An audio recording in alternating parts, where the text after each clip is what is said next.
you've noticed, we don't have a chart plotter in the cockpit of Fair Isle. We do of course have a nice compass here on the binnacle, but this is just a repeater for the instruments. The chart plotter is inside on the nav desk. But the ship's computer here isn't my main form of navigation. It's not really even the backup. So what is the main form? Well, I can tell you it's not charts. We don't have any charts on this boat, and that's not because I haven't done my time with charts. I have. My first 10 years of sailing was just using charts and dead reckoning, and I used a sextant and RDF finder.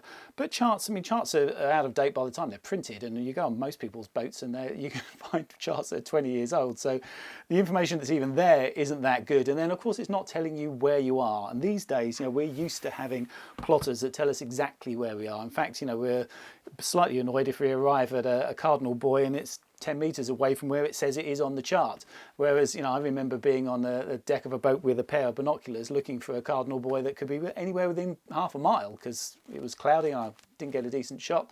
So, you know, it's really hit and miss. So falling back on charts, I think, especially if you're rusty with them, is a mistake.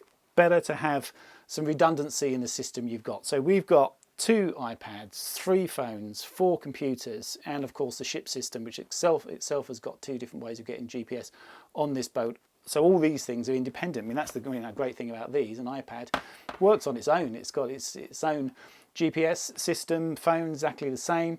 So yeah, we've looked at both systems. I fully expected the ship system to be the one that I used most, but actually the systems that we've got on iPads are better, and I use them, you know, for my main navigation now, and that's the ones not the ship system through the iPad. It's either Navionics or now Savvy Navvy, which I've just got as well to try, and I think those applications are both brilliant. They've got some superb things going for them. So let's have a little look. So if I open up Navionics on there, Savvy Navvy on here. Navionics is the one that I've been using for years. Basically, I really like it. It's a great system. I was after another system that I can use with the iPads as well, just because it's nice to compare, to have 2 different sets of charts. Just some, you know, some will have strong and weak points and bits that are you know, are more surveyed than others. So it's nice to have 2 different ones. And there wasn't another one that was good enough, I didn't think at the time, apart from Savvy Navvy, and that at the time couldn't be used with an iPad up until recently, a couple of weeks ago. And Ben from Pro Marine, who I get my boat bits from, had a special deal on this, and he tipped me off that they can use them on iPads now. So I've got that deal. I'll put a link in the description. I think it's a cheaper way of getting it, so have a look at that. But it's really good because it incorporates the weather. But because of that, there's a different way that you download. You'll see with the Navionics system, I've downloaded this whole section here, which is everything we're going to do basically this season. It's the whole of Croatian coast, Albania, Greece, across to Turkey. So when you've got some good Wi-Fi, you just make sure you download all the maps. It's just going to use up space on your iPad. But in fact, I mean, at one stage, I think on this iPad, I've got the whole of the Med basically already downloaded on Navionics. It doesn't take up as much as you think. But for Savvy Navvy, it's slightly different from that, because you're not only downloading the maps, you're downloading up to the next 4 days worth of weather information as well. They've incorporated the 2, which is really clever. As I say, I haven't used it in anger yet, so I'll reserve judgment on how well that works. But it does make things a lot less fiddly. I mean, if the forecasts are good, then it'll stop having to do what I used to do, which was something like this. This is what I did on the trip over to Sardinia, was going through and actually just taking a screenshot of each page for the 3 hours at a time for the weather, because it was going to be a 2-night crossing, to have some idea of remembering what the weather was supposed to do. So let's go through that download process then for Savvy Navvy. If we just open up the menu and go to offline charts and then download a new chart pack. I'm just going to zoom out to get the area I want, and you can see this little green slider at the bottom here. That's saying, well, how much weather do you want? You can have from 1 to 4 days. So we put that up to 4 days, and it'll download now the maps first, and then the weather information for the next 4 days. Now I'm going to keep these maps on there as long as you like. The maps are left there, and actually any time that you get a little bit of data, it will update the weather on the chart pack. for you. So this would be good for a month or so when we're in this area, and then when I'm going to move to another area, I'll do the same thing, download that area, and I can delete this one if I want to save the space on my iPad. So that's all downloaded, doesn't take long, and I'll just give it a name so I know what it is. And just to show you, let's go up and delete one, the top one here, Mallorca Test, the first one I put in. You can just hit the buttons on the right and delete it. So that's it. This is now downloaded. So as I zoom in, it'll bring up all the detail. And you've got a couple of different views as well. You can switch from the standard view to a satellite view, which is also all downloaded. So that's quite useful. Savvy Navvy, though, is outdone by Navionics when it comes to displays, especially when it comes to seabed. They're really good at this. They have good detail in the seabed, and they've just added a couple of new ones, actually. This is the sonar chart shading, which is quite good for looking at things at a glance. Sometimes with the contour lines, it's difficult to tell quickly what's up and what's down on difficult sandbanks and things. And this one is the relief shading. So it's not really much use for shallow water, but in deeper water it shows the contours well. It's probably most useful for fishing, I would imagine. So as a bit of a comparison then, let's have a look at what this looks like in real life. This is Newtown Creek. It's on the north coast of the Isle of Wight, and we came here right back in episode 1. It looks like a large expanse of water, but of course you're just trying to follow the few little deep bits in the middle, and things move around, so you can't just rely on a chart. We obviously have our sonar. We also talk to our friends Lindsay and Susie, who are out here on paddleboards to get some local knowledge and find somewhere to anchor. There's only a few places we can get with our 2-metre draft in here, and you do have to be careful with the navigation. You can see there's this whole wall here which on springs gets covered. It is marked on the corner here, and you'd be silly to come in here and not pay close attention to your charts, because you can go very wrong if you go in the wrong place here. I use Navionics coming in here. The console mode gives good information on where all the deep bits are, and you can actually switch over to the sonar chart as well. This is something that's sourced by users and might be more accurate and up to date. Savvy Navvy by comparison doesn't give much depth information at all at the moment, but it does score in other ways. The main thing with the Savvy Navvy that we don't have with the Navionics are these overlays. So if I press the little button here that looks like little waves, that gives us these lines, which is the wind. So we know we've got a northerly at the moment coming down. If I go to weather up here, that little point goes green, and now wherever I press, I'll get a little weather forecast up the top here. I could download a full 4 days worth of weather and go through it bit by bit to know exactly what's happening, and it shows you on the map as well where the wind direction is.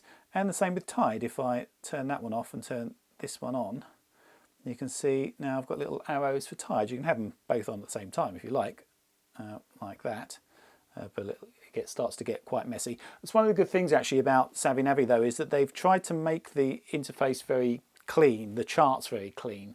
They've taken out things that you're probably not going to want to know, like things like an underground cable. If it's way out at sea, then you're never going to anchor there. It's too deep. Then you just don't need to know about it really. So they've tried to clean it up as much as possible, which I think is really good. So apart from the fact they haven't got the detail in the seabed, I think they've picked the right detail to show. And same with their buoyage here. It's nice and clear. You can see it perhaps clearer than you can on Navionics at times, and it's only when you go to the night mode up here will it first of all goes dark for you quite nicely, so it doesn't blind you. I find actually with the iPad with Navionics, with it turned all the way down, it's still a little bit too bright for me, so it'd be good to have this sort of black interface to show things out. And when you've got it in night mode, it's showing you what the lights are, the flashing sequence of all the lights. You're saying, say, if I take that out of night mode, back to just a normal default here, it's just putting the numbers on there. It doesn't give you all those figures. You don't need it anymore. So it's quite a nice clean interface. I think I like that. On Navionics, you can have a look at what the tide is doing just by pushing on anywhere where you get these sort of little hourglass things. It's red there, so you can instantly see it's a falling tide. It would be blue if it was a rising tide. And when you press on it and press the little question mark, it will give you a little graph at the bottom here, so you can see as you go through time what the tide is doing, going up and down, and it will change the shading on here as well to show you what's going on. So that's quite a good clear system. That's the Navionics system. The Savvy Navvy one is better in some ways and not in others. So it's one of those things. I think it's better in the fact that you don't have to find one of the hourglass, but you can press anywhere you like on screen. If I go up here and just press on tides, I can now just press anywhere on screen and it will tell me what the tide is doing exactly at that point. It shows you, it comes out to show you what tidal diamond that's getting that information from. So unlike Navionics, where you have to go and try and find the nearest one, this one does it all for you. It's there and it's telling you exactly at the point what tidal direction you've got. And that does the same thing up here with the graph. So I can move that along and it will show me through time what's going to happen, but it doesn't have the shading that the Navionics does to sort of show you, so it's sort of easier to do quickly, I think, some of the things on Navionics still. Okay, so let's put a little test route into both then and see how they handle it. I'm going to pick somewhere tidal, so I'm going on the south coast of the UK.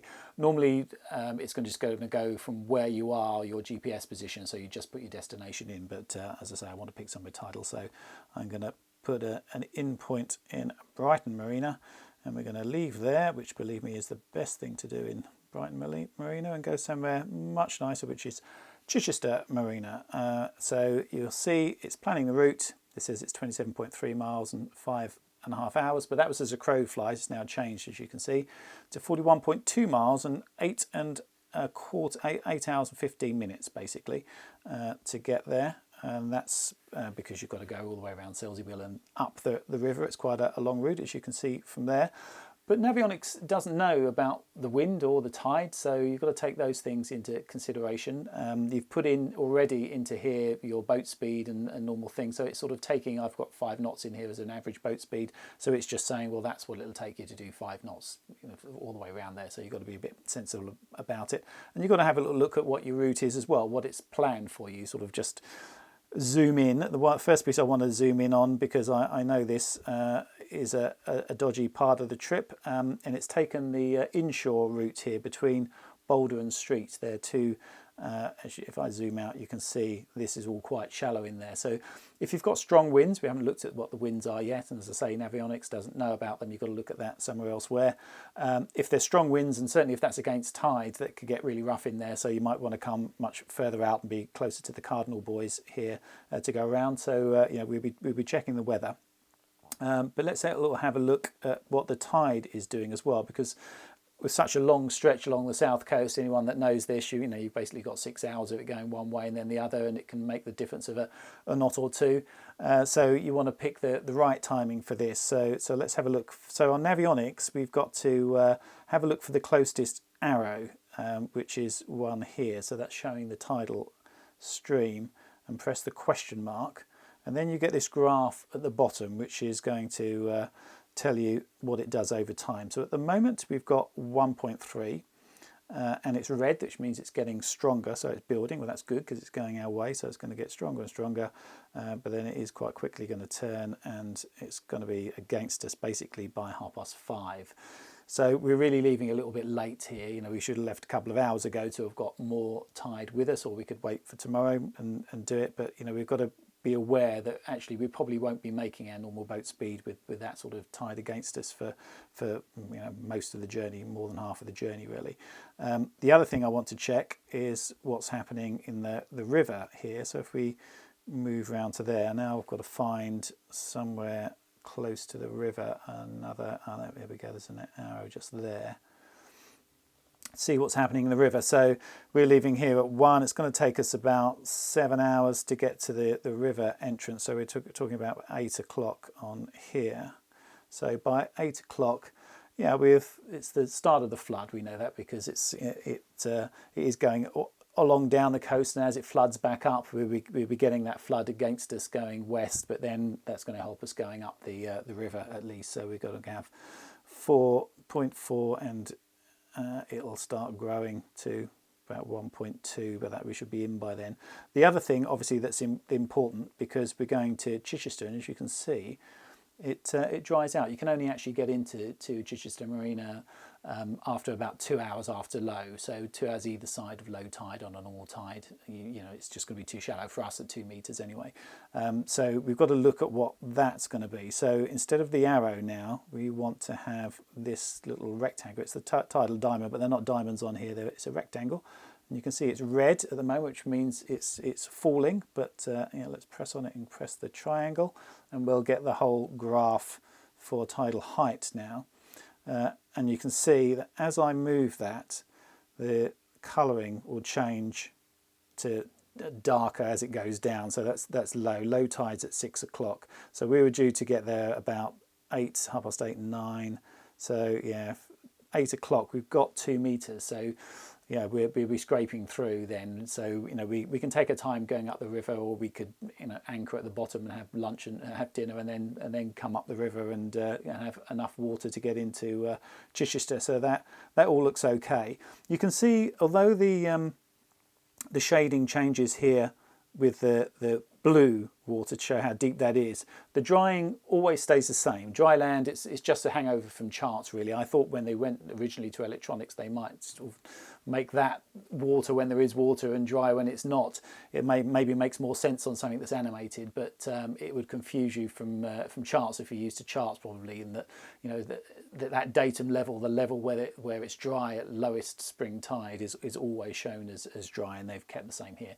Couldn't change it now because it would confuse too many people. So yeah, I think that's all good. It all sort of seems to work well. But of course, yeah, with this system, we just don't know what the weather's doing either. So we'd then have to go and have a look at the weather and see how that would affect the journey. So let's have a look at what Savvy Navvy makes of this. Going to press Bright Marina. It just comes up with a little A spot for that, and Chichester comes up with B. And for this one, we just have to press plot route, and it will start plotting. It says fetching weather forecast, because this one actually is going to take that into account. It's going to take the tide and the weather into account, so it should give us a much more accurate ETA for instance. But at the moment, if I'm looking at this is a route. It says we've got to motor most of it. I think I know why that is. It's looking to see what your minimum sail speed is. And I'm going to go into my boat settings here. If the wind and tide are against you and you're going to be sailing too slowly, but you can't sail it, it'll just put a little proper propeller sign up there to say, well, you'll have to motor that bit. But I am going to look at this and see that it's got, where is it? Minimum speed to sail 6 knots. Well, yeah, we don't mind sailing much slower than that, so let's put that down to 3 knots and see what that does to it. Go into modify plot route, and it will work that out and say, yep, now it says we can sail the whole lot. So yeah, I mean, basically we couldn't sail it at 6 knots, so but we can sail it at 3, so it's going to take us a while. This says it'll take us 8 hours and 42 minutes, and that should be more accurate, as I say, because it knows the tide's going to be against us quite a lot at the end there, and it's looking at how strong the wind is and how fast, therefore, we might be able to sail. And so I'll, once we've used it a bit, see how accurate that's going to be. I'm sure we can sort of tweak it to get it pretty much there. So let's go through the same procedure then, see what it's doing. The route through here, it's done exactly the same thing. It's gone through Baldwin Street, so it's taken this inshore route, which is fine. We can do the same thing on here to look for tides. If I go to tides on there, we don't have to look for tidal arrows and diamonds and things on here. We can just press anywhere and it'll tell us what the tide is, and it has the graph, same as before. We can go through all those things, so that's all quite clever. Just going to go back to the route. You can actually also press the chevron button to just have the overlay as arrows on there, so that's telling you where the tide's going. So yeah, at the moment the tide's nicely with us, and if we press the other one, which the little wavy ones, it's telling what the wind is going to be. And yeah, you see it's quite light, but it's pretty much a broad reach around there, and then sort of comes around on the back quarter for this final bit. So that's quite nice. So now let's have a look at what's happening in the river, see if that all agrees. Let's have a look up this end, go back to tides, and if we press again, I don't have to look here for anything. I can just press on the end of the river there and see that at the moment it's high tide, but yeah, by the time we get there, which is going to be about 8 o'clock or just after, yeah, 1.5 meters of tide. So at least they agree, so that's always encouraging. 1.8 meters, we'd have to wait until 10 o'clock basically to have enough. So yeah, they agree to be able to have enough water to go through. But as you can see, this one's easier because I don't have to look for those the tidal diamonds on here. You can just push wherever and it will bring up that information for me. So that's all quite good. The other really sort of neat thing it's got, let me go into back into roots. So it's got this preview here, which it's just plotting it again because I changed something. So if I press preview, I can actually go through one. It's not waypoints as such, it's put these little points in, it's just where it's changed directions, but they're not calling them waypoints, and it'll go through each one by one, and you can see where the change of direction is.